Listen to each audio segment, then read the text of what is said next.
Hey guys, Omerko here, self-taught web developer. Let me show you just a quick tutorial how could you create and set up toggle switch for your web page. On my screen you can see two switches, one is squared one and the second one is a kinda rounded one. If I would click, those would be switchable definitely. Fun fact, this is done just with HTML and CSS. So let's jump into code.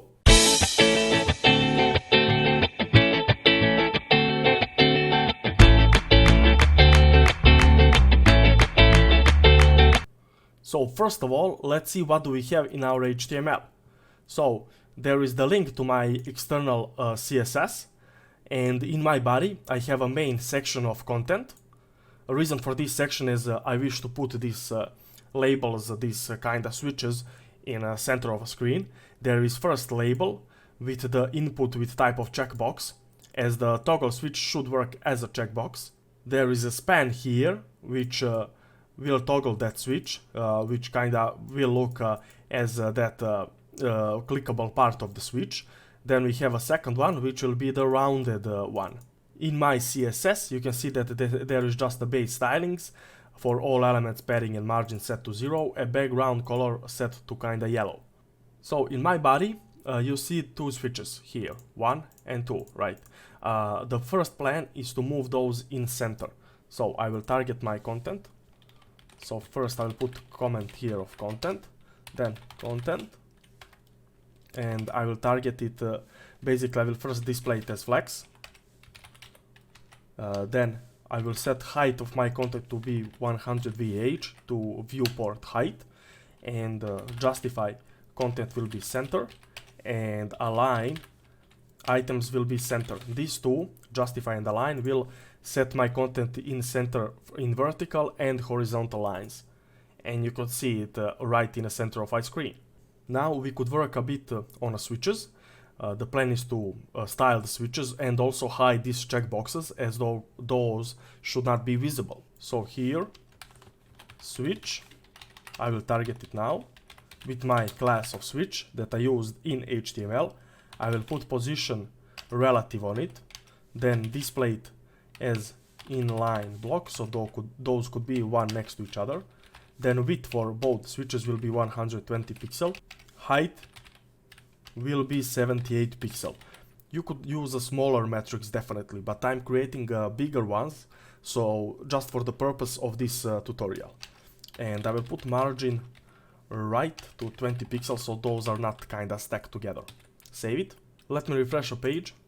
And this is the difference. There is a 20 margin between those, but it still looks odd. So let me hide these checkboxes right now. So I will target my switch, then input inside those checkboxes. I will set opacity on both to 0, height to 0, width to 0. I could use pixels here. So refresh, we won't see those checkboxes at all. Now it's time to work a bit on a toggle, on the sliders themselves. So slider, I will first work with the squared ones. So I will target my toggle switch, which stands for both of my sliders. Then I will position those absolute, and they won't move outside of my switch section, as this is position relative. Then I will put cursor to pointer, top 0, left 0, right 0, and bottom 0, so those could be kinda in center. Then a background color. I will put the background color a bit different but still yellow one, like this. And then I will use transition on it to 0 for all, easy, 0.4 seconds. So refresh a page and we can see the yellow boxes. Now it's time to create that clickable part of the yellow boxes themselves. So for that I will target my toggle switch again, and before element will be that clickable part for our toggles here. So for that part I will position my clickable parts for absolute, then content will set to none, as we will create our own content. Then height of our own content will be 52 pixel, width 52 pixel. Then I will move those from top to 50% and the left to 10 pixel. So it will be kinda in center.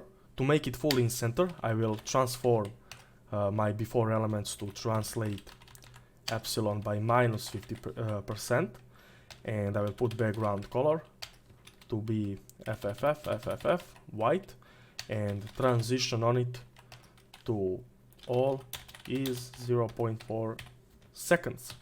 Save it, refresh a page, and here they are.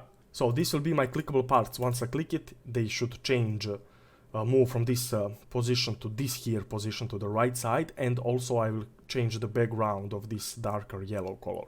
Then after that I will style my second toggle switch to make it a bit rounder. So let's work with this checking of these toggle switches. So here I will type comment of checking, then I will use input. As my toggles here are kind of input fields and those are checkboxes, they could be checked. So I will target my input, and once it is checked, basically there is a pseudo class of checked that we could target. And once this is checked, then I will target my toggle switch.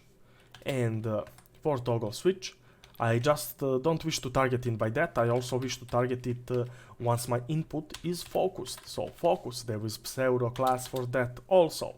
And then I wish also to target my toggle switch.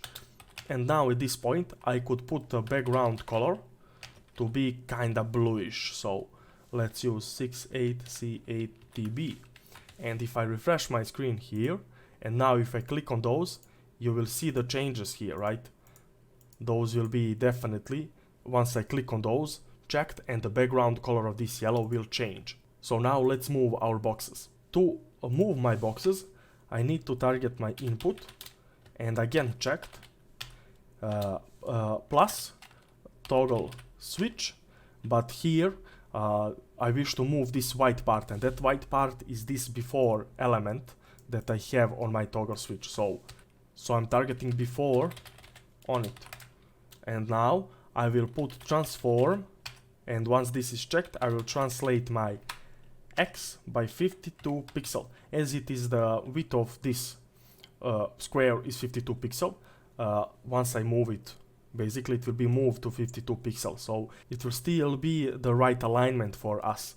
So if I would save and refresh, you will see one tricky part here. If I click it, it will also move to the bottom side, you can see it, right? And the reason for this is basically that we have here translate epsilon minus 50%. So this is calculating also that translate epsilon.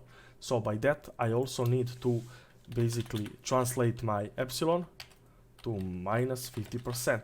As once I check this, it will basically restart my translate epsilon. It will basically restart this top position. So it will just go to minus 50%.